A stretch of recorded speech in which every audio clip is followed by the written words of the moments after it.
அடுத்ததாக நம்ம பார்க்க வந்த கோயில் அந்த கோயில்னால் மதுரை மீனாட்சி அம்மன் கோவில். மதுரையிலே இருக்கிறதுலே ரொம்ப சுத்தமாகவும் விதிமுறைகள் அதிகமாகவும் இருக்கிற கோவில் ஒரே கோயில் நம்ம மதுரை மீனாட்சி அம்மன் கோவில் தாங்க. 4-5 கோபுரத்துக்கு எந்தெந்த நுழைவாயில் இருக்கோ அந்தந்த நுழைவாயிலும் போலீஸ் பாதுகாப்புங்க.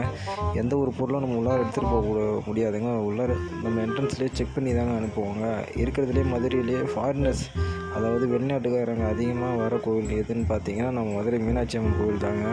நம்ம வந்துட்டு அவங்க கூட ஒரு செல்ஃபி ஒன்று போடலாம் தாங்க பார்த்தோம். ஆனால் அது முடியலைங்க. நம்ம அதுக்குள்ளே வண்டி எடுத்துட்டேன். நான் சாமியை பார்த்துட்டு வெளியில் வந்தவொடனே மதுரைக்கு வந்துட்டு மதுரை ஜிகிர்தண்டா குடிக்காமல் போனேன் அப்படிங்க. அப்புறம் மதுரை ஜிகிர்தண்டா கடைக்கு போய்ட்டு ஆளுக்கு ஒரு மதுரை ஜிகிர்தண்டா ஒன்று வாங்கிட்டு அதை குளித்தவொடனே நல்லா கூலிங்காக இருந்தது, சூப்பராக இருந்தது. நம்ம ஊருக்கும் மதுரைக்கும் செம டேஸ்ட்டாக இருந்ததுங்க.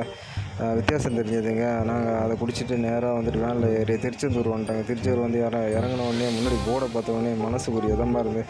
லைட் வெளிச்சமே சூப்பராக இருந்தேன். கோபுரத்தை பார்த்தோன்னே மனசுக்கு ஒரு நிம்மதியாக இருந்ததுங்க.